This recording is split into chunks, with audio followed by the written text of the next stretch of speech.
Then it's, oh, okay, that's right. Okay. So all that's up and going good? Okay, thank you. Approval of the agenda. I make a motion, we approve the agenda. Sharon, is there a second? Second. Second by Doug. Morning, Brian. Anybody see any changes? If not, all those in favor, say aye. Aye. Opposed? Okay, none. The minutes of January 4th meeting I'll make a motion. to approve. Tracy. Brad. Hearing no changes, all those in favor, say aye. Aye. Opposed? It's Justin again. He's not. Public comment. We do have some public here. Are they here for public comment? Yes, ma'am. Okay, would you come up, state your name? Up to the podium, please. Thank you. My name is Sandy Christensen and I live in the town of Milltown. I'm here to comment on the feasibility study regarding ATV, UTV, and equestrian use on the Gandy Dancer Trail in Polk County. As avid users of the Gandy Trail in the non-winter months and as an adjacent landowner, my husband and I do not support the options for adding motorized and equestrian use on the trail. We would not give up our land to add a parallel route, and I think most landowners would not. A mixed space does not work and would be problematic for all users. Some reasons are pollution, both air and land, noise, and destruction of the trail surface, to name a few. ATV, UTV owners have the roads to travel on. The Gandy does not need to be the shortcut way from bar to bar. Motorized vehicles and horses tear up the trail and would require much extra maintenance to make it feasible for bicycles, runners, walkers, and hikers to use. Who will pay for this extra maintenance? We, the taxpayers? My husband and I have both encountered ATVs and horses on the trail illegally. These encounters have not been pleasant. When informing the ATV users that they were on the trail illegally, we got mostly unpleasant responses, including my husband's bike being bumped on purpose. This group of drivers were photographed by us and reported to the sheriff's office. Horses and bikes do not mix. A friend and I encountered 3 horses on the trail while riding our bikes. We stopped and did not move, but when the horses saw us, they nearly bucked the young riders off and took off in an adjacent farm field, bucking all the way. Enforcement of the guidelines on the trail now is almost non-existent. Who will enforce them when there are more users on the trail? Will more people need to be hired to ensure that the safety of everyone is being met? Who will pay for that? We, the taxpayers? I am speaking on behalf of silent sport enthusiasts, those of us who value the trail and its natural beauty, and those of us who love having a silent, beautiful place to ride bicycle, hike, run, and jog. In closing, I would like to add another option for your consideration in this study. The option of leaving the trail usage as is and keeping motorized and equestrian users off and away from the Gandy Dancer Trail in Polk County. Thank you for your time. Thank you. Anyone else? Public comment?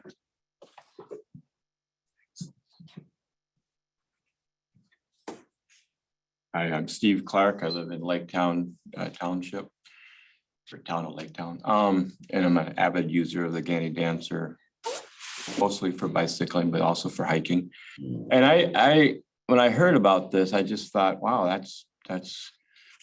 I sure hope you know, they have consultants that really understand the you know, complexities of this. But mostly I was concerned that I had heard a rumor that that the public engagement was not going to actually involve reaching out to members of the Friends of the Gandy, who have been just doing an incredible work, not only promoting the trail, but also, you know, hosting numerous events, cleaning the trail, et cetera, et cetera. And also the Ice Age Park and Trail Foundation, or the Ice Age Council, which you may recall many years ago, I was the Northern Field Coordinator for the Ice Age Trail, and we actually had strong support from Polk County in this committee to develop the Ice Age Trail on the Gandy Dancer as one of the segments that link to some really neat glacial features. So anyway, it just seems that would be a huge oversight if you don't reach out to the Ice Age Trail people and the Friends of the Gandy and really try to make this, I mean, personally, I think the feasibility is going to, you're going to conclude that it's not feasible to have these different multi-uses, but definitely your public engagement needs to be reaching out to these groups that are so important in the history of this trail and trail development. Thank you. Thank you. Anyone else? Anyone else? All right then. We can shut down. Comments? I don't see another supervisor here. So we can go into wildlife damages. Here we go.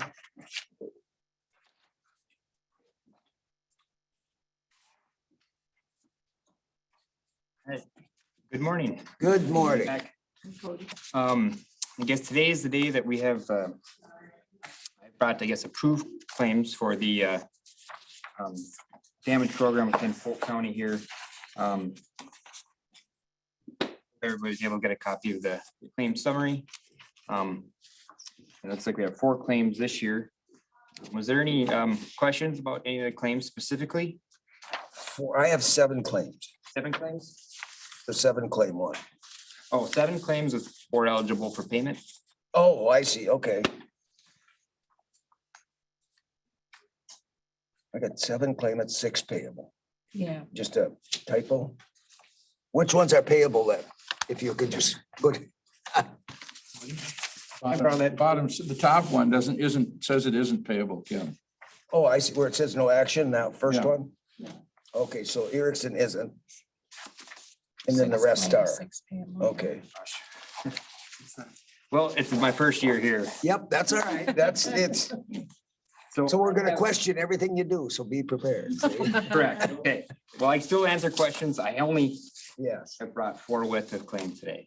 okay, I can look in my truck to see if there's my other briefcase, but I have 4 inside. all right, so you have 4 for us, okay. Still, I know the claims well enough to answer any questions. If there's any specific claims. I have no questions on it. This, go ahead, Brad. Just a number of appraisals on any of them. Is that the number of fields that were appraised? Or is that the number of appraisals that were taken? So that's the number of appraisals to get our numbers. Sometimes fields are combined, like fields, adjacent fields, fields with similar yields are just combined to kind of simplify my process of the claims. Okay. That number does change every year in different, Okay. Anyone else? If no questions, then, would you name the 4 that you have with you so I can mark? I have the Abrahamson Nurseries, Benstrom Farms, Adam Majeski, and the River Valley Dairy, which is the Gary Crosby. The 2 that I have were soybean specific, and they didn't make it in. These are mostly, I guess, corn based, and the other 2 are in the soybean folder. So Okay, Crosby, Dan Sandiger. Sandiger, I'm sorry, that's Abrahamson Nursery. Yep. Yeah, okay. Bill, is it Bill Stock, Bill Stock, correct? Adam Yep. Majeski, and Gary Crosby? okay, those 4, okay. Right, well, with no questions then, with those 4, I'd entertain a motion. So before that, Kim, so the ones that you don't have, Cody, are you just gonna include those? If it's okay, would I, yes, they're all included, for approval, if I can get, I guess, a paper copy to, To me to sign, yep, okay, Yeah, all right. making sure, so we're not just approving 4, so we're Well, approving what he We'll prove needs. all the ones that are on here. On the 6, list. the 6, okay. All right, so there was one, the Sandiger claim, that's one that did not meet their shooting quota. Myself, Eric, and Michelle. We all agreed on the waiver to allow them to be eligible for claim this year. Okay, And, all right. Okay. So a motion on the 6 that are approved, I'll make a motion. to approve these, okay? All right, Tracy, is there a second? I'll second it. Seconded from Brad. Any other questions from anyone? Seeing none, all those in favor say aye. Aye. Opposed? It was Justin's big hit and he isn't here. He's on, I think. Is he online, I on? think. I'm here. I'm listening. All right. Scare me, come out of the woodwork. All right, you should be good. all right, thank you. Yeah, Thanks, thank you. and if you're in a hurry to go, I can always sign those. I'm not in a huge rush. Okay, I'll get these to you and then I'll be right back. all right. Thank you. Well, let's jump into extension then. As long as we have a new director. Morning, everyone. Good Morning. morning. It's day 11 for me in this role, and it's also about day 9 with cheater glasses, so I'll do my best here to look at both. But good morning. My name is Tim Scootley, and yes, I'm the new Area Extension Director for Polk County. Began on Tuesday, January 3rd, during one of the days that Mo's vehicles were out and doing a lot of work. But taking over for Kristen Bruder, she was with you for a number of years.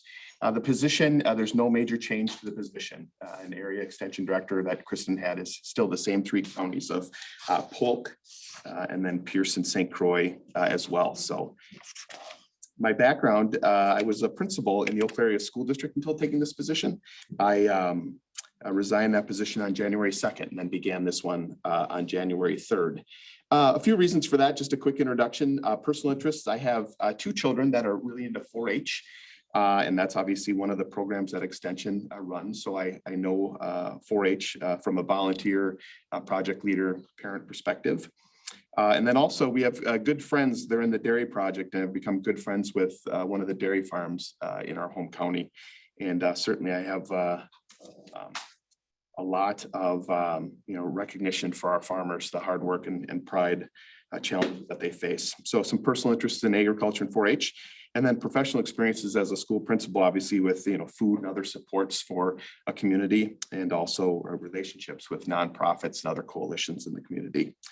Polk County is a new area for me, and I'm excited when the freezing mixed precipitation ends, so that I can take the long way home a little more often. What a beautiful place that you all live in. Most of my hunting and fishing happens just north into Burnett County with family in the Webster area. But what a beautiful part of our state. So like I said, day 11, and my goal was to kind of widen the circle around me. So the very first day was, can I find the office? Do I have the key card? Can I remember where I parked my car? I've had an opportunity to meet all the extension staff in the 3 counties. There's about 15 people total. And now widening out a little bit further, I had a warm welcome from Polk County. I appreciate Vince's time. He gave me some time last week. I've met Bob and the other 3 division directors with a handshake and a quick lay of the land. Attended the county board meeting here last night to meet some of you and the other supervisors. Nice to be with you today. Chair O'Connell, do you want to pause between these 2 agenda items, or should we just continue on into the ag agent reports? I think we can go right into them. I mean, they're all Yeah, so right together. That's fine. if it's okay with you, Ryan's going to give a quick synopsis of his work, and then I'll be back to just quickly touch on Michael. He couldn't be here today. Sure, Is that okay with you? that is great. That keeps us all moving. It's okay, I'll get him. later. He'll be back. We'll put it back up there. Did you call Kristen to get warned or not? I did not. Oh, all right.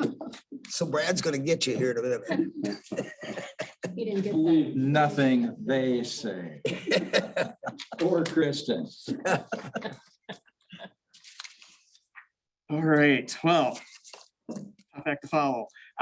So I'll briefly go through, good to be here again, see familiar faces. Just a couple of quick programming highlights, and then as Tim stated, He'll cover a few things that Michael has been working on. So we kicked off our winter dairy heating series. So that's the first item on the report. We have, I believe, 6 more scheduled through the months of January, February, and March. So it's an ongoing project that we're working on. I also included a handout, the little trifold that I had a couple colleagues that are not part of the ag program approach me about of how we can connect better on mental health, farm stress, how do I work with other programs and extension. And so this is one of the things we decided to work on, that trying to connect the ag community with other resources available to them that you might not normally think of within the ag community. This is something we're gonna have available at our meetings through this upcoming winter and through next year. So we'll send that home with you. Tim's going to touch on this a little bit. This is a project both Michael and I were involved in, with the Grazers Conference was held last November. So both Michael and I attended. There is an extension display area that I helped assist with. There's a lot of involvement from Polk County. The Grazers Network is multi-county, but there's significant involvement from Polk County. So we had a lot of good Polk County connections at that event. And Michael, well, I'll let Tim talk. Michael had a little different role in that too as well, where he did some presenting. Some article work just with trying to prepare for winter. And we definitely had some adverse conditions that start off in December, trying to help farmers, producers. Where are some of those good management practices, calf care, whatnot. And so I was part of a project on that, getting some of that information out there. Dairy Expo's on there, connected with Polk County producers there. That is where the dairy industry meets. You do have Polk County farmers that both exhibit cattle there. And also a couple that historically placed well in the forage competitions there as well. So they do put Polk County on the not just national, but international map, which is pretty cool when you think about it in those terms. Calls, some of the just general questions, comments listed there. January is always PAT season, so Carrie Hill, administrative assistant, she's helping us help with that as farmers come in for their certifications this winter. And then I just listed a couple upcoming dates. The dairy series, February 2nd, I'm working on a program that's going to focus on professionals in the dairy industry, primarily veterinarians, and also a few dairy nutritionists on how they can some of the projects we've been working on and how that might assist them working with their customers. March 23rd, we're working on our Women in Ag program. So we will be getting details on that shortly. I have all but one thing set on that. And then a project we'll be working on second half of 2023. So with that, I'll turn it back over to Tim, and maybe at the end of that, we can handle questions for both myself and if there's anything on Michael's. Sure, let's do that.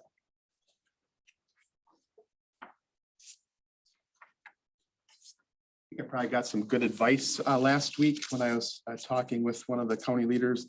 Said, you know, talk about how we're helping Polk County and helping our agriculture community.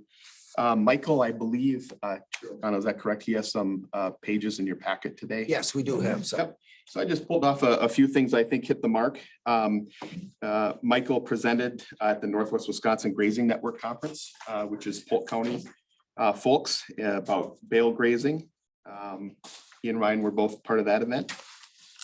Trying to help Polk County farmers. He's involved at the nitrogen optimization pilot project.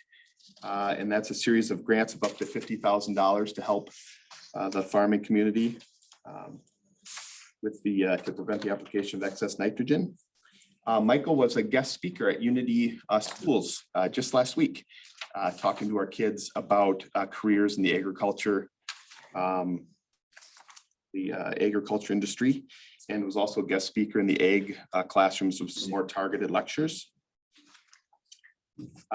When you talk about watersheds, Michael's eyes light up. This area of the state has a number of watersheds that he's working with, including Polk County. And then finally, he is trying to reach more and more farmers in Polk and throughout Wisconsin with a podcast called Field Notes that recently featured a Polk County farmer with the bale grazing work that he's doing. So a few examples from your packet to try and bring it alive a little bit, so it's not just 4 pages of text. on behalf of Michael, what he's trying to do to help Polk County. Chair O'Connell, that concludes our formal comments, I believe. Okay, Know that there were some questions. yep, Mr. Olson had a few. Just a comment.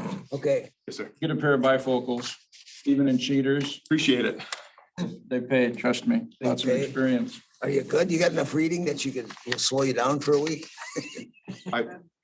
I went with these because there's buy one, get two free at Walmart. I thought that's too good of a deal to pass up on my, I'm gonna crunch them in my car when I sit down anyways. Leave a pair everywhere you go. Yep, Always be nice the first meeting, Kim. okay. You've been warned, Tim. You've been warned. All right. Is there anything else I can do for the pleasure of the committee this morning? No, I think that was pretty good. And then we have this one to finish reading. So thank you Yep, for thank you. showing up. That's good.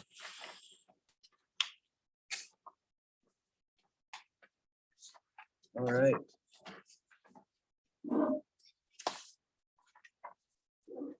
Are the people here for the study? Yes, sir. Oh. We are ready for them. Maybe this will help public comment to understand too, some of the stuff we have Perhaps. in there for the public participation and stuff. So, okay. Yeah, Stuart, go, feel free to give it to Claire. She's in the middle there. Chairman O'Connell, prior to our consultants presenting, I'd like to just provide a little context. Sure. To the project. If you don't recall, I'll provide this information. This is one of 12 projects that were outlined in the Comprehensive Trail Network Plan. If you remember that effort, that was a product of nearly a year and a half PTAG meetings, the Parks Trail Advisory Group, where they identified, well, we started with roughly 40 projects that we used a really extensive criteria or decision matrix to prioritize those 40 projects to 12. So this again is project A2. And if you all remember the comprehensive trail plan was recommended and adopted by the county board. This project is a feasibility study to evaluate an ATV UTV connection between St. Croix Falls and the Burnett County line. And real quick, I'll go through a summary. The project summary is obviously right now, the Gandy Dancer is not open for summer use for ATV, UTVs. And so that limits some off-road connections throughout the county. An in-depth feasibility study would evaluate at least 4 different options, and that's what you'll see today for allowing ATVs and equestrians connections between St. Croix Falls and the Burnett County line. Among these options would be a creation of a parallel route for ATVs, either within the right-of-way or sharing the trail surface, or a utilization of mixed space, in other words, portions within right-of-way, off-road routes, and private easements. One of the items or deliverables within the scope of work is that the feasibility study should evaluate the negative impacts on the current non-motorized trail users and the associated economic impact of displacing these users.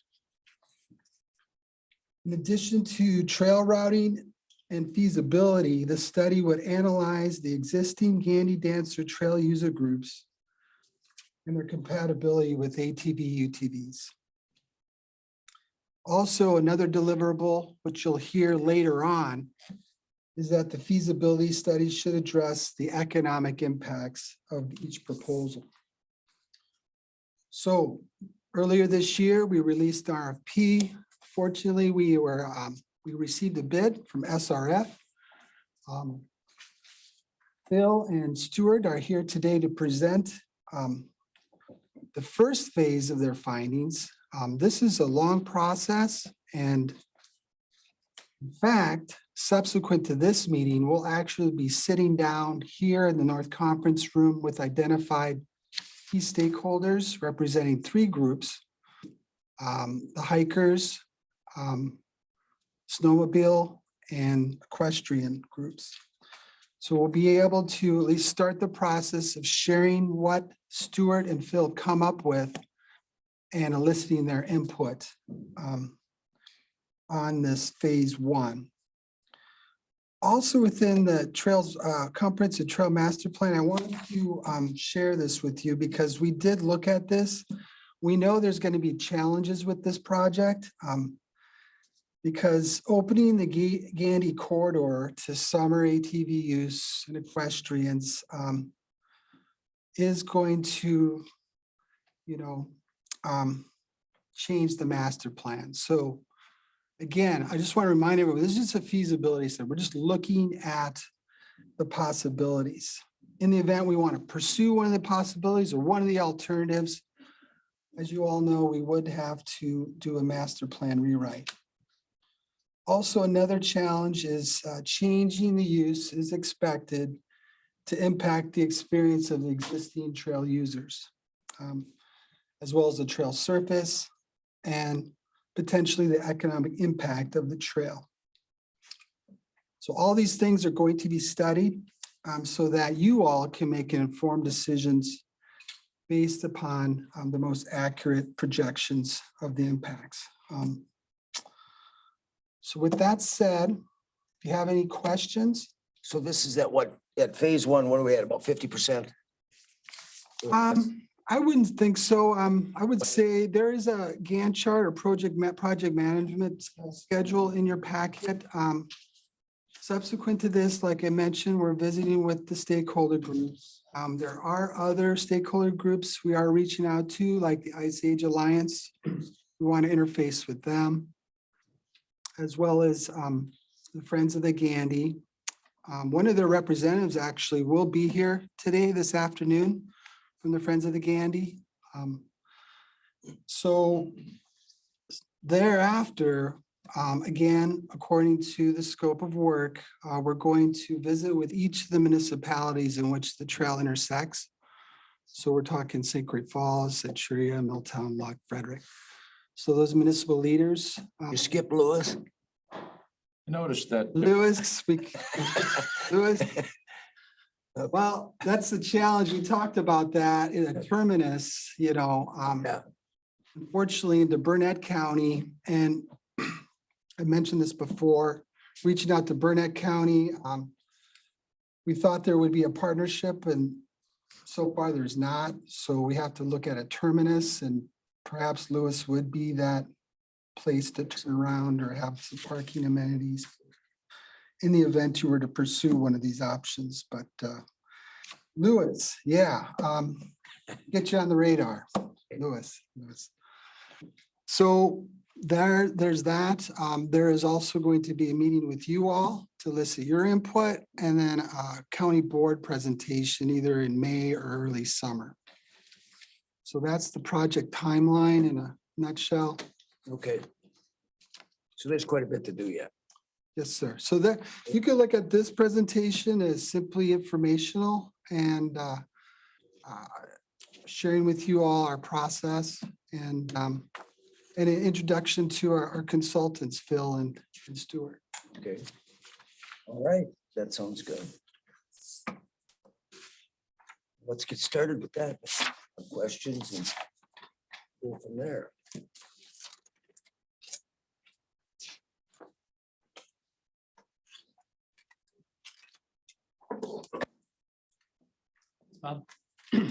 Morning, everyone, the committee. My name is Stuart Crosby. I'm a landscape architect with SRF Consulting Group. I focus on trail planning, design, and construction. And with me is Phil Johnson, another landscape architect with SRF. And as Bob pointed out, today what we want to do is walk through some of our early analysis and work we've done to specifically look at the 4 different alternatives that were listed in the project RFP. And so it's going to be a little tricky because there's a screen behind me, but from your distance, it's not going to be very easy to see exactly what we're talking about. So I'm going to do my best to explain it. I'll also identify what page on here. Well, actually, you'll be able to see it because it'll match what's up there, but I'll try to do my best to explain where on the page we are. And so the first page, if we move to the next slide there, is really just an overview of the project. And I think that we can skip quickly through this because Bob just mentioned all of this. This is all really a summary of what's in the RFP. And as I mentioned, what we're going to be doing is on the next slide here, looking at the analysis that we've done and focus on both first the analysis and then also these 4 different alternatives that we looked at. Because really what we're looking at is evaluating the feasibility of routes for ATV, UTV, and equestrian riders within this corridor right here. But let's take a look at this mapping summary. So on the next page in your packet is this mapping summary. We have spent a fair amount of time looking at the corridor, both in person with county staff, driving the entire corridor, taking measurements and photographs, looking at it through GIS and other mapping tools. And I boiled that down to this one page right here. And just a few things. This is not going to be new information to you, but it's been very helpful to us. When you look at this, you'll see on the northern part there, we have a green line that surrounds it down from about Milltown all the way north up to the county line. And really what that's representing is a more forested corridor. So that when you think about this corridor from St. Croix Falls all the way up to the county line, that northern part is more forested. The southern part, which is outlined in orange there, really is more of an open corridor, more agricultural adjacent directly to it. And that was kind of interesting to us to think about that. Another couple things that you'll note here, you'll see on the north, primarily those red lines that are wider and kind of dashed along there. Those represent steep slopes on both sides of the existing trail bed. And when we say steep slopes, generally in the north, that means the trail is high and the ground below it is low. But we do have areas where it's the opposite and the trail really is in a trough right there. But when we're thinking about uses both on the existing trail and potentially within that corridor, slopes and wetlands are 2 of the most primary challenges that we're going to be addressing or looking at for those parallel routes. And so in looking at this corridor, and this, I think this graphic summarizes it quite nicely, that in the north, it's steeper. There's a lot more steep slopes there. And when you think about 100-foot right-of-way, generally on average, well, maybe there's a lot of room, but in some respects, those slopes are so steep that it goes right down to the edge of that 100 feet to get that old railroad grade up top. And then likewise, just north of Luck and Milltown, you'll see a lot of blue dashed lines, and those represent wetlands that are right up or in the corridor. Wetlands obviously are challenging for building trails because of all the environmental challenges associated with them. So just some high level analysis here as we were thinking about the trail and going forward into the next step of our work. But the other thing that I wanted to point out here is on the right side, you'll see we've identified bridges and tunnels and trailheads. So those are 3 things that as we're going through this process, trailheads are important because that's where people, especially if they're going to be carrying bicycles, horses, snowmobiles, whatever they're using to ride on these trails, they'll need places to park, gather their equipment and head out. And so trailheads, we want to identify where those are.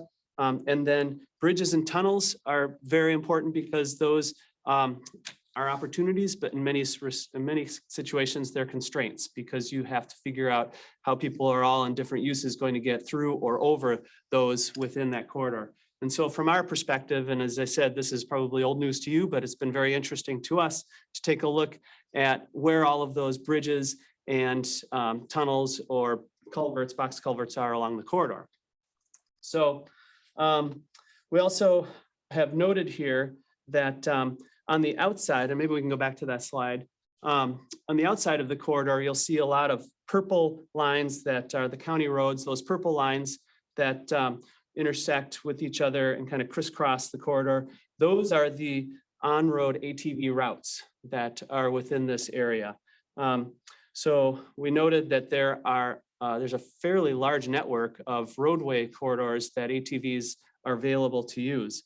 And then we also noted that the Ice Age Trail utilizes this corridor from St. Croix Falls, the north side of St. Croix Falls, goes up and then goes through Centuria, Milltown, Luck, and then south of Frederick, heads east, and that's identified here on this route, on this map, in this orange line right here.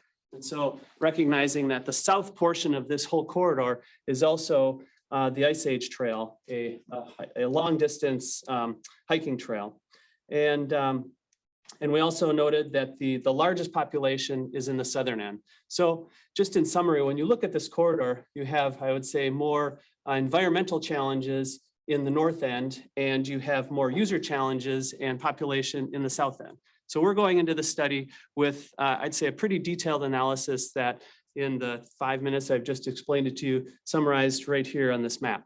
And so what I'd like to do now is walk you through 4 different alternatives. And this is what Bob mentioned, we're in the RFP. And we're looking at these as alternatives. And I was mentioning this earlier that, that these are 4 options that the county listed. We may come up with some other ideas as well. That would be a combination of these or something totally new. We're not sure. But we felt as a good starting point, let's identify the what it might look like if we were to follow those 4 different options. And so again, this is fairly high level. And as I'm going to explain this to you, we're first going to look at the map on the left side of the page, and then we have a couple of what we call typical cross sections on the right side of the page. And then on the far right, or sorry, in the center on the far right, we've listed some opportunities, challenges, and safety issues here. So the first alternative is shared uses in the existing trail right of way. So essentially what that means is, are there opportunities to have users on the existing trail itself, that gravel bed, and possibly somewhere else within that 100-foot right of way. And as you can see here on the map, we've identified by the numbers 1 and 2, a couple of different locations to pinpoint and highlight what typically you might see in that.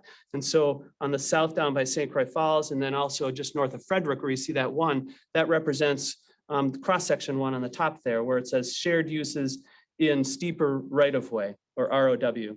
And really what that's showing is that in that 100-foot right of way, you could potentially have shared uses on the actual trail bed with hikers and bikers, along with horses on there. And I recognize that horses and bicyclists and horses and ATVs might not get along. They may not be compatible uses, but for this level of our study, we're thinking about where those different users could be. And we're going to address those concerns later on in our analysis. But for now, we're looking at the possibility of shared uses of potentially horses and hikers or bikers on the actual trail. And then on the outside of the 100-foot right of way, the possibility of creating an ATV trail that would allow ATV users to utilize the corridor, but not the trail itself. Alternatively, we could look at putting an equestrian trail on the outside of that corridor. And you'll see that in another option here, so that you have either ATVs up on top on the existing trail and horses on the side, or as we'll see in another one, ATVs on their existing routes on road, horses on the outside, and users up on bikes and hiker users up on top. Some of the opportunities here with this, you've got high connectivity with the different types of uses because you're really utilizing the entire right of way for all these different types of users. It might shorten some of the trips for ATV users rather than having to go out on the existing ATV routes. But and it also may result in additional positive economic impacts because you're providing opportunities for more users to get into the different communities. Obviously, there's some challenges with this. It's going to cost a lot to develop adjacent trails within the corridor. There's going to be a fair amount of cutting of trees to create that pathway that's 4 to 6 feet wide for horses, up to 12 feet wide for ATVs. There's going to be maintenance costs associated with that. If there are wetlands, you'll have to figure out how to get over or around those with boardwalks or bridges, et cetera. And it will potentially impact existing user experiences and introduce conflicts between users. That's what I was talking about earlier with the equestrians. And as we noted, equestrians and ATV users may be perceived as nuisances or not just allowed within the municipal areas. And so we have to continue to consider those integrate within the communities or not. And if they can't, where can they park and how do they access communities? We recognize this as some moderate to high safety for challenges for existing trail users because you're bringing other users onto the trail. Also, or thoughts about what residents adjacent to the corridor might think in terms of safety and just their experience to it. If you're adding equestrians or ATVs in the summer or non-winter months in the corridor, what is that going to mean for those adjacent property owners? So that's alternative A. Let's switch to the next page now. Alternative B. And with this one, we're looking at routes using a mix of the trail, which is the surface on top right down the center, the Gandy itself, the trail right of way within that 100 feet, and then possibility of using road right of way and roadways as well. And so here you'll see a number of numbers here, 1, 2, 3, and 4, representing different options for trail users and what we're calling our typical situation. So in trail typical situation number 1, that's where we are assuming that the ATV users are going to be on the ATV route. So they're not going to be within this Gandy Dancer trail right of way at all. They're going to be using the existing routes they have.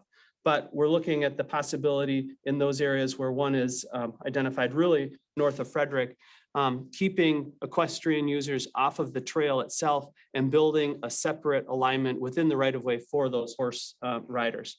And thereby giving them additional trails and opportunities for recreation, but not interfering with the existing users.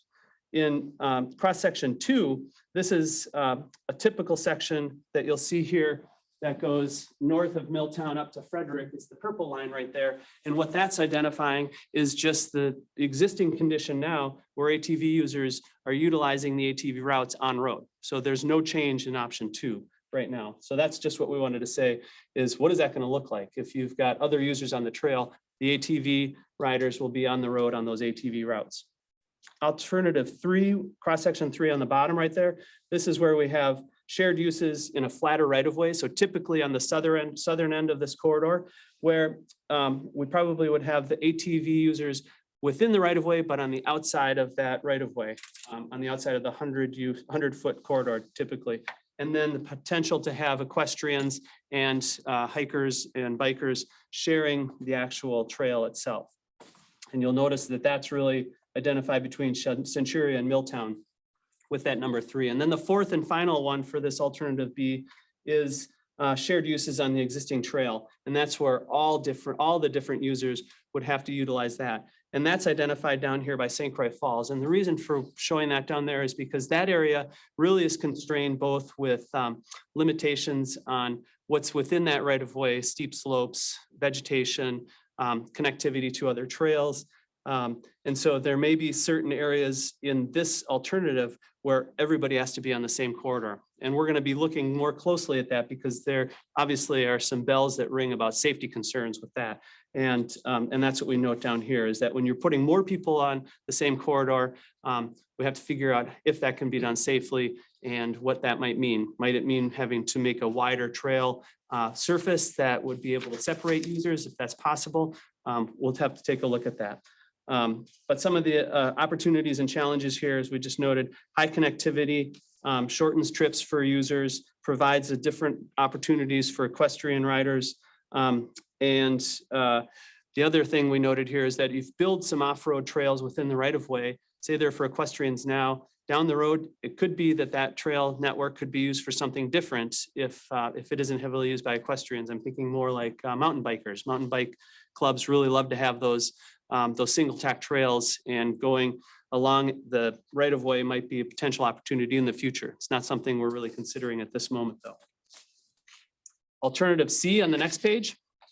This is one where we are identifying shared uses on the existing trail. And really what this is saying is that, and this was one of the 4 options that was in the RFP, what would it look like if everybody had to share the whole trail the whole way? So some of the, and both of those cross sections show that right here, that on number one, the difference between section number one and number one being on the top here and number two is that you have steeper slopes on the first one up top and less steep slopes on the bottom. And really that plays more of a role in trying to figure out trails and uses on the outer part of that right of way. So these are pretty similar. And obviously there's going to be some challenges here. The opportunities are that you have connectivity for all these different groups. ATV users will have potentially a more direct route rather than using the existing ATV routes, and may provide more people to get into the towns. Some of the challenges is that you're going to have some maintenance challenges with putting everybody on the same right of way or on the same trail, because equestrian users with the smaller footprints typically will tend to make pockmarks in that soft surface. Obviously ATV users like bikes will rut the trail as well. So there's going to be some maintenance impacts there. And looking at challenges and conflicts between users on there. So we also note that safety is that there is going to be a challenge with all of these different users. When you have ATVs that can go much faster than bikers or hikers or equestrian users, and horses that can be spooked by these different things. So I don't know, this one to me is pretty challenging, but it was one of the ones that we were asked to look at. And so we are definitely doing that. And then the final one here, alternative D, is parallel routes over purchased land easements. And what this is looking at is what would it look like if for the whole corridor, we were to say that the existing Gandy Dancer Trail is going to be utilized for its existing purposes, which is hikers and bikers, bird watchers, et cetera. And that equestrian users and ATVs have to utilize something outside of the corridor to get from St. Croix Falls all the way up to the county line. And really what we're saying here is that, as you can see in cross section 1 on the top, that just shows a horse and equestrian user on a new trail that would have to be developed on the outside of this 100-foot corridor. And obviously that would come with some challenges with respect to getting easements or purchasing property and then developing and maintaining that trail. But what you see here is that they would have a great experience because there wouldn't be anything else around. That would be a trail that was developed specifically for that purpose. In option 2, what you see here is that we would do the same with an ATV trail, where you would have an ATV corridor that would be developed right in this example here, just on the outside of that 100-foot corridor. So you'd be developing a new ATV route that would parallel the Gandy Dancer corridor, but wouldn't be utilizing the corridor. Obviously, there's going to be some opportunities and challenges. One of the opportunities is you're going to be providing more recreation options for equestrians and ATV users. Some of the challenges are that this is going to be on the outside of the corridor, and we'll have to figure out how to get people into the communities and connect to the trailheads. There's going to be very high development and maintenance costs if you're developing trails for and/or for equestrians and ATVs. Some of the other things, though, is that it will provide the opportunity for the existing trail users, the hikers and bikers, to continue to utilize the corridor in the same fashion. So sort of higher safety standards for them without having those conflicting users on there, and probably, honestly, higher safety users for ATVers because they won't be sharing the trail with either horses or bikers and hikers.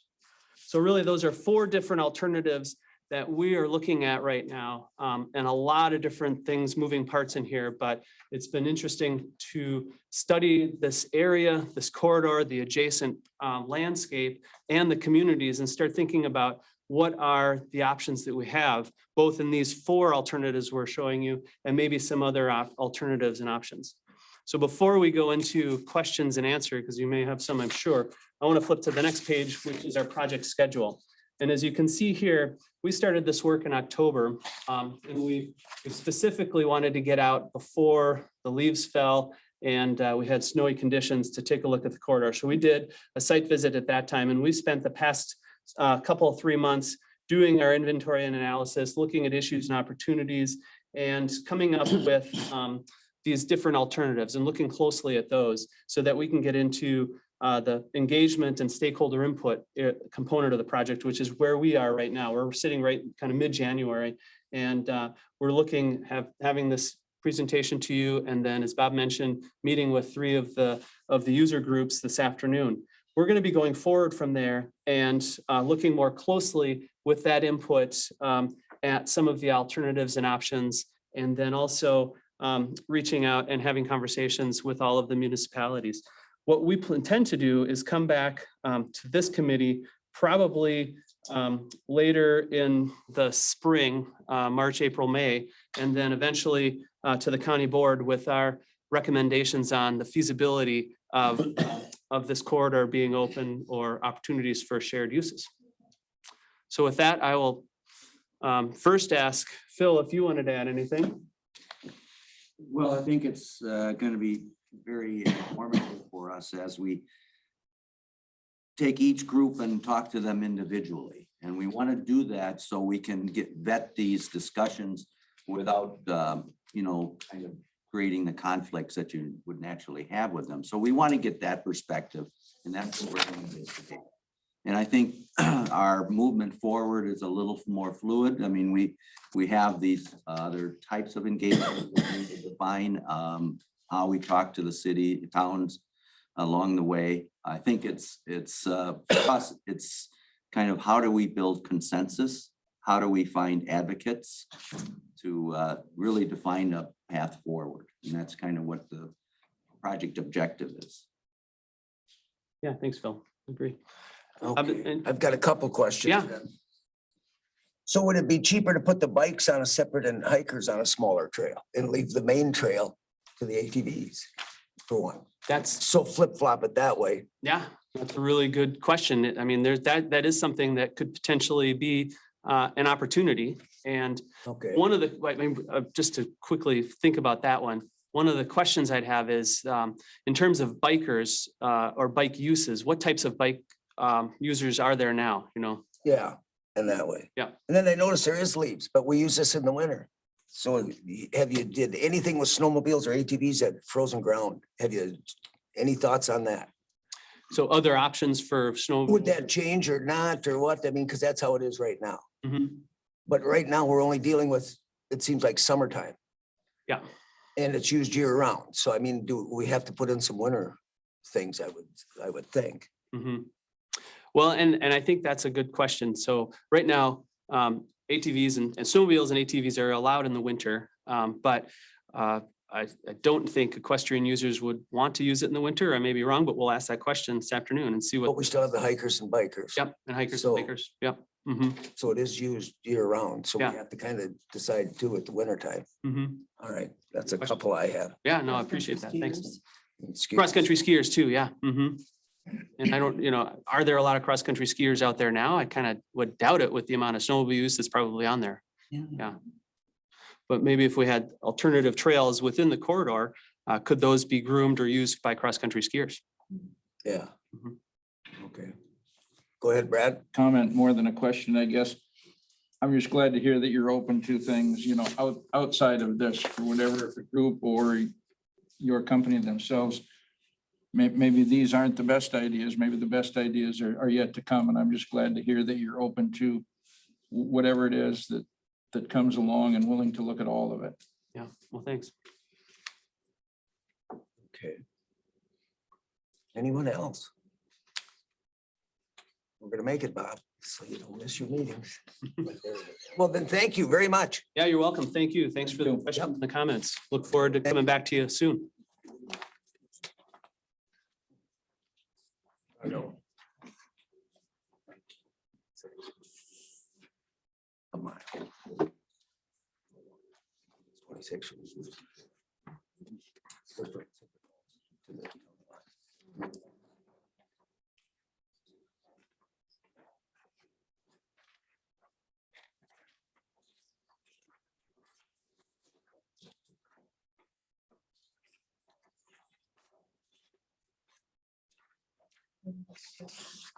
Oh, where is he? Okay.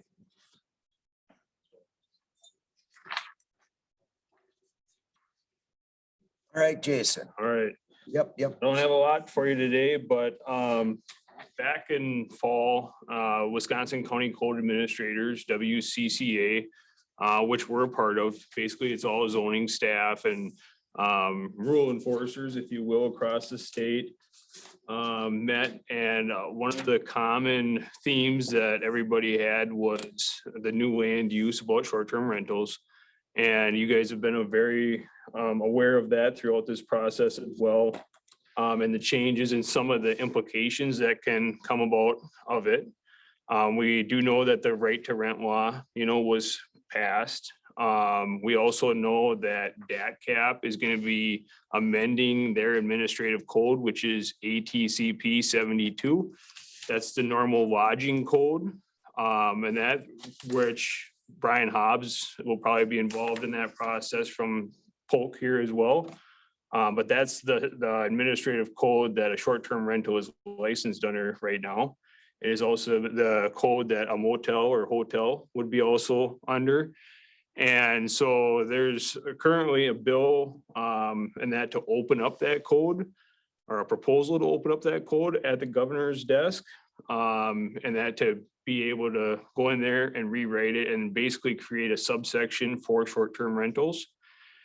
And so through WCCA, and that we created an ad hoc committee. The ad hoc committee consists of myself, Jay Kozlowski from Sawyer County, Ruth Hallstrom from Bayfield County, Amanda McMeekin from Price County, and then also Carl Jenrich from Oneida County. So a lot of our northern counties. When trying to get members for that ad hoc committee, it seemed like those counties, or our northern counties, are the ones that are getting hit the hardest in that from short-term rentals. And I don't mean that as a negative, I guess. I don't mean it like a hit negative. But it's a thing where they're seeing lots and lots of these. Sawyer County right now has got about 1,500 licensed tourist rooming houses. They have no rules for them. And they know that there's a lot more of them and that are operating during the weekends of like the Berkey binder and stuff. A lot of people are renting out their places. So they're kind of in the middle. They don't know really how to go or where to go. That's why Jay wanted to be on it. Vilas County, I believe, is up into the 3,000s, 3,500 license. So those are licensed through the health department side. And to give you an idea, we're at 135 and that roughly in our county, Yeah. give or take. So, but we've always had zoning rules for short-term rentals. So I'm not saying that's really prohibited, but you can see if you got, 1,000 or 3,500 short-term rentals, now they're starting to see issues with their resorts and their other lodging, establishments where they're starting to pull business away from those. So anyway, so that's kind of where this is going. So as our ad hoc committee, we wanted to create some general talking points so that everybody had consistent, trains of thoughts. And so when we're going through administering or working on the rewrite of 72, that we're all kind of going into it with the same thought process. Also, if there's any legislators or assembly people and that anybody's talking to, that we'd have the same comments kind of going forward for them. So we kind of went through, we created this general talking points of some of the implications that our counties are seeing. So the first one is dealing with housing. A lot of times now, the whole real estate market's been pretty hot, selling for above price. But we, in our office too, get several inquiries of commercial businesses wanting to go in and buy some of these lower income houses that would be typically workforce housing. And they only have the intent of being able to rent it out and that as a short-term rental. So they're looking at making a profit on that. So the prices there are being increased. So same thing on the lakes and that. I've heard it a lot around here. People are being drove off the lake because their place is worth so much more that it's not worth it for them to keep it on the lake. Or it's hard to buy a property on the lake for like a new family and that maybe lives in our county. So that's another thing. And that the affordability of where you want to live is being affected. A lot of them, as you guys have seen, may be on a public road, they may be on public sewer, or they might be on a private road and private sewers. So location of a short-term rental property can also be a hurdle that we would be going over and looking at. I already mentioned the impact on other lodging places, and that's a big deal breaker kind of for a lot of these lodges because they have to go through commercial sanitary plans, commercial building plans, whereas a lot of these short-term rentals, the cost and barriers of entry is very low because it's just an existing home. And a lot of them are buying them sight unseen, so they're not even being inspected for UDC and they're just existing places. So on private septics a lot of the time. Down the road, this is kind of a what if, but the availability of properties, of course, the Wisconsin Realtors Association is a big advocate for short-term rentals. But 10 years from now, as we have more of these, or in like Vilas County, that's got 3,500 of them, are people going to take and retain those properties that maybe would have been sold as part of an estate? Or sold in that because they're no longer using the cabin as much as they did at one time? Are they going to retain those properties because now they can cover their O&M cost, they can cover their mortgage payment if they've got a mortgage on it, and then maybe it even generates some profit, you know? So now instead of turning those properties over, are they going to retain them going forward? Which for the realtors would, you know, end up possibly having a smaller amount of properties on the market, you know, going forward as well. Just kind of a thing where we don't really know if that's going to happen and we can't really prove it.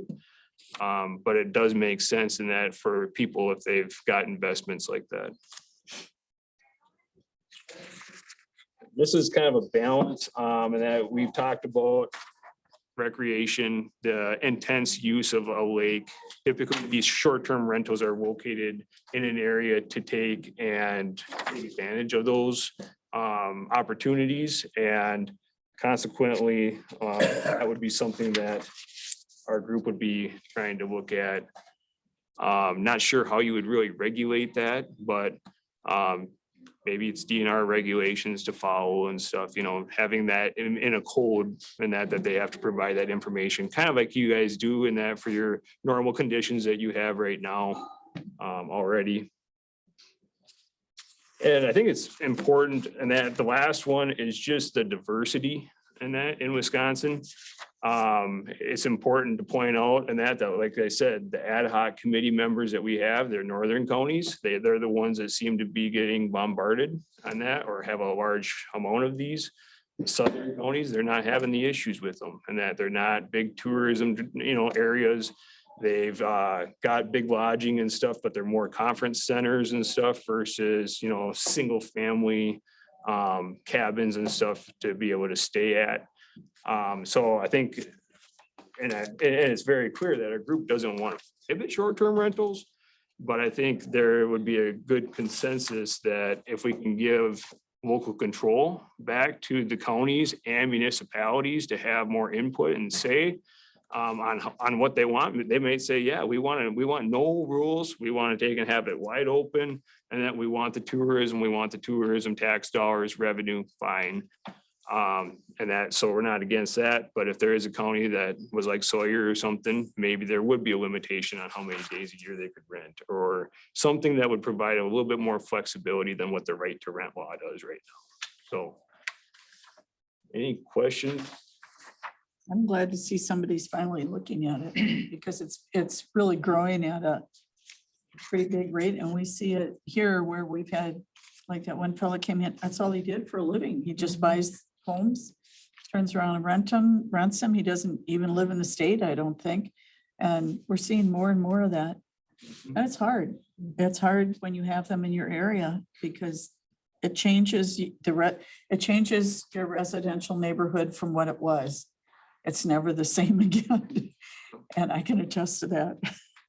Yep, and I know that there will be some people on our ad hoc committee reaching out to some assemblymen, some, you know, senators, legislative people, and that to try to take and, you know, get something going in that process.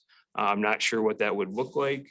The big thing that we know that is coming, that we will be a part of, is that rewrite of chapter 72. So for the lodging code, so as long as the governor opens it up, so. But yeah, it sounds like there's some momentum up in the northern counties with their assembly, so anyway. We just wanted to take and come to before all of our committees and that, and let you guys know, and you get your input if you've got anything that you'd like to change or add. And that, so that message is not coming from us as staff, and that is coming from the elected officials. And down the road, and that there might have to be some kind of lobbying resolution, and that would come through to the county, whether or not it passes here or not is, up in the air. But Iron County did that, probably in September or even August last year, they had it. So another northern county that is looking at it, so. So realistically, ATCP 52 or 72 will open up when the governor signs it, if the governor signs it. Yep. So, and then there's gonna be a rewrite committee and that'll be working on that. Probably I'll be on that. Probably Brian Hobbs, it kind of sounds like, is what we're hearing. And then there'll be a whole bunch of other people from around the state. So, yep. That's good. So. Okay. All right. It's trying to put some, pros into it and some cons into it, I mean, and that I think our group is very neutral. And I guess the major consensus in that would be that we're trying to just allow local to take and be able to handle it themselves. So. Sure. Okay, are they gonna take anything on like a zoning of it or something to try to get it, if they do motel, hotel, would it be a commercial thing? Give us a definition that way to help us, you think? I don't think that'll be done through 72. That'd have to be done Then locally through the statutes legislatively. So, to get it a better definition. what I understand, the right to rent law was seen as kind of a compromise. And that with the Realtors Association, because you can still get a permit from it. And you can still give the property owners the ability to rent 180 days, and up to 7 days, or more at a time. So whether or not they're gonna wanna, compromise in that, the lobbying the lodging industry does have a lobbyist, so that's where the changes to 72 might go into something else, from what I understand. All right. Anyone else? All right. Floodplain amendment, still have not heard back from the DNR on that. So they were supposed to get back to us the middle to the end of January. Haven't heard a thing on that. We did do a follow-up email, and that's when they told us that it was gonna be the middle to end of January.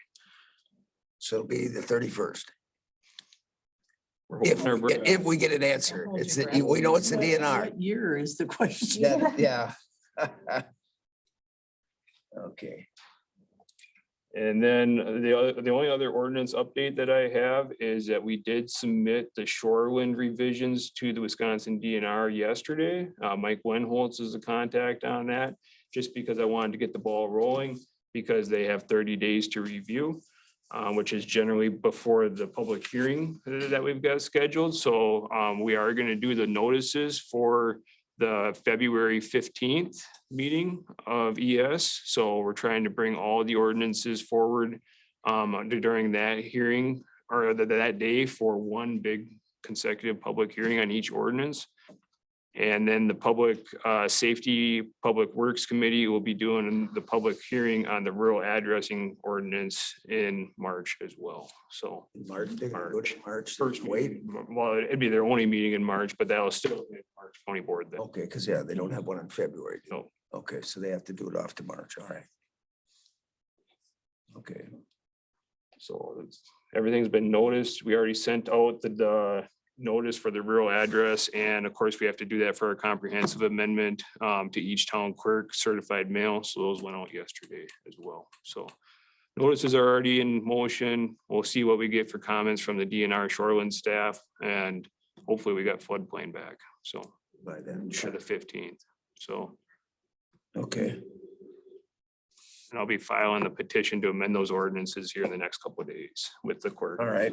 Anyway, so we should be moving forward. Yep, okay, thank you. Thanks, Jason.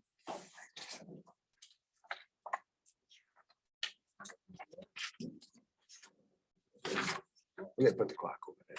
I know. I don't like it back there. Yeah. Chairman O'Connell, can I just give a couple updates? Let's go with the updates on our Division. Want to credit Jason. He has organized a 2023 Spring Pouts learning event. So that continuing education will provide 3 CEUs or credit hours for plumbers, Pouts inspectors, certified soil testers. It's a team effort too. The whole zoning staff is involved and be presenting different items. I don't know if you've received yourself personally, Kim, the invitation, but that is stated, that event will take place on March 14th. We sent those out or, yeah. Earlier this week. She's working on it right now. So again, that's just want to acknowledge Jason and his team providing that important outreach education. Vince last night reported on Land and Waters Zebra Mussel Forum. So I might put that in the packet, really trying to disseminate this event. It's all-day virtual forum that deals with zebra mussels. As you all know, they're being found in our lakes here. And of course, decision makers, lake associations, lake districts are concerned about the effects of zebra mussels. And it's quite a robust agenda, covering a range of topics. There's a few case studies as well. I think some learning takeaways you'll get is how to at least mitigate or slow down the infestation, how to monitor that. Invasive species. I'm sorry? February? February 2nd. Yep, it's free. And tell you what, I'll send you all a flyer. I know Claire is doing a news release. We put it on the Environmental Services social media site yesterday. And we did an email blast to all of our partners. So yeah, I think it's going to be a really valuable educational opportunity. There's that. And then Rod asked me to report on parks and trails. Some of you might be aware of the annual candlelight cross-country walk on the Stour. It's scheduled this year for February 4th, 2 to 10 p.m. They have received a special event permit, so it will happen again this year. And like last year, the Snowmobile Club is partnering with the event organizers. We're going to, at least the Parks Department is going to barricade the trail to ensure safe conditions for that event. So just wanted to share that with you as well. Now that permit's through the DNR, isn't it? Well, technically, we receive them, and depending on our approval process, then it goes to the DNR and they Rubber stamp it. endorse it. Yes, sir. Okay. And that got back already? Yeah. Must Priority. have had some money involved.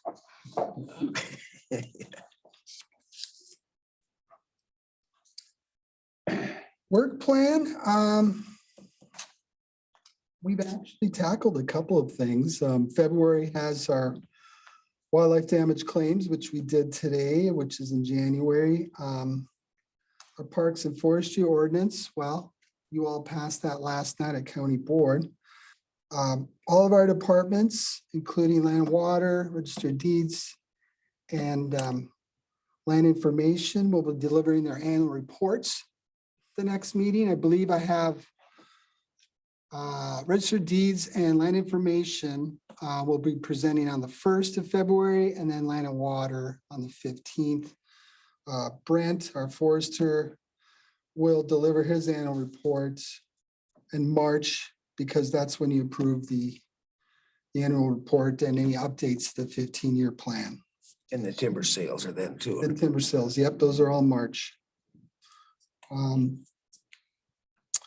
So we're on task. I know for the first, our next meeting, I'll give an update on our product from today with SRF in regards to the Comprehensive Trail Network Plan and this particular initiative with the feasibility study.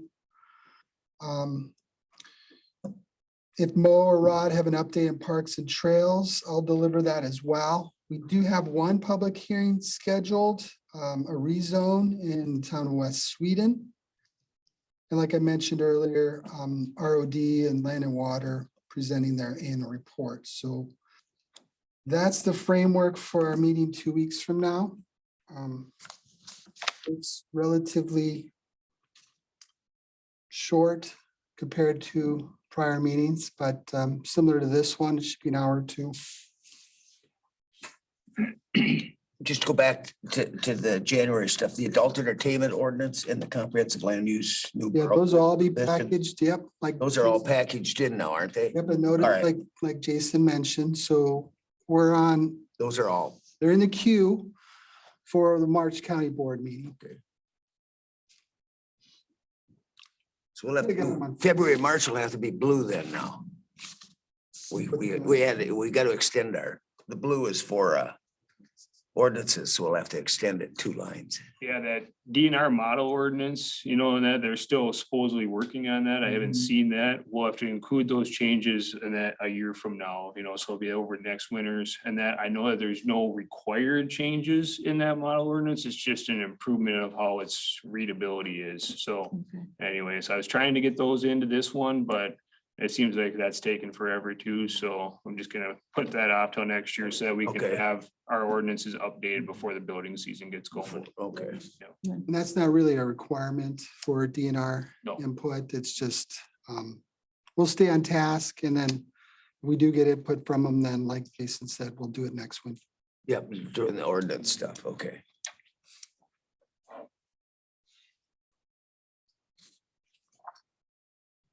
All right, so there's nothing else that came up, or if something does come up, it does. Yeah, 2 weeks is our way. Oh, yeah. Never know, something might emerge. Go ahead, Doug. What do you? No, go ahead. I'm just curious, last night on the consent agenda, you pulled, I think it was D.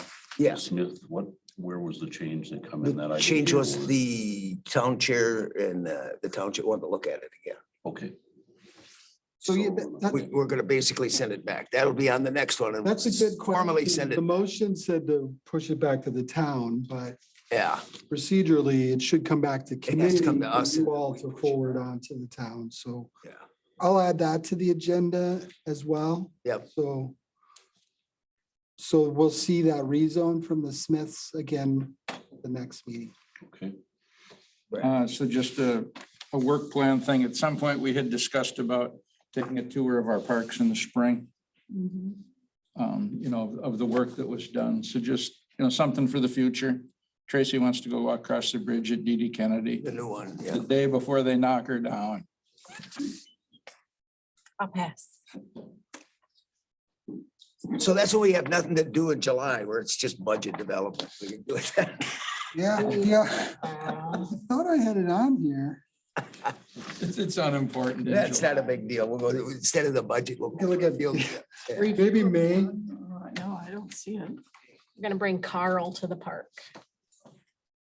Works through. See, we'll have to coordinate with facilities on that. Yeah. Yeah, Show us the So, program. Yeah. You're exactly it would be right. nice to see some of what's been done. See what he's been missing. yeah, We'll bring the kids 'cause here. like, and you're probably aware of this, I try to be in the spirit of transparency. You know, I've been giving periodic updates on the Comprehensive Trail Network Plan. Yeah. And we're roughly halfway done. In other words, half of the projects have been implemented, so a tour would be appropriate. So we'll do it like we did last time, get a bus and. Yeah. Yeah. So yeah, when was the last big major one? I got the 720 update. Well, We had we've another one it after Yeah, that, we've had haven't them we? since then, yeah. We've marked off, okay. Yeah, you've been giving him quite regularly. Yeah, Right, and I also been posting it on the webpage as well. that's what we've accomplished in getting done, the parking lots and things and stuff. I mean, the the trailheads. townships and huge villages like seeing that. They Yeah. really do. And in fact, our consultants work, what they delivered today. As soon as I received it, again, in the spirit of transparency, it's on our webpage. So Okay, products of their efforts will be shared with our community. So Bob, as a future item, I am on the Arnell board. And so they asked if we would consider increasing the dog fees at the county level. Oh, there's gonna be a battle now. weren't you at the last one? Battle? Guess where that goes? General government. Yeah. Is it general government now? Yes, remember we had the meeting, we got half done and then they walked in and really? said, oh, you're at the wrong meeting. Mhm. Oh, Oh, yes, so, we've been already thrown under the bus once. It doesn't happen again. Bring it to general government. okay. So Make sure- Vince, Make sure I get It's a that announcement discussion. for general government. I'll be there. Yeah. Thanks. For now, 174. Okay, you what? Okay. So then the ag agents get to come back in June for updates that we know that you're doing some of this stuff that you just didn't put it on paper. Cool. That's how you get your money. You tell us you do something, then prove it, and then we pay you. You got it, 'cause somebody gave in. Accountability, somebody gave in. He's turning already. yeah, They see? didn't even get out the door. He's on. You forgot they were still here. I had one good day and I caved. To go back on your muscle zebra though, does Land and Water, will they update maybe their boat cleaning at the boat launches or up Oh, the- on any of those? Because Doug had them finally all put in, didn't you? They're working on it. Are they, how many are left not to go in? I don't, Are the eight? County ones, we all They're in. put decontamination statements, stations. Do we All put the a county owned boats. blaze orange on there, the muscle one to update it a little too then on them or something for cleanup or what? Them guys always come up with a good idea, but Yeah, did Bone Lake do theirs then They after? haven't done the south. yet. sounds like nice scratching. Okay. They haven't done the, they want to do the south. Also, So maybe we can ask, where they're gonna get room, I don't know, but they're. yeah, just update that too a little bit that, if they're gonna have that deal, maybe Mhm. brighter piece on the sign or something to update everybody that it is around here. It isn't just a myth. Caitlin would come up with something, won't they?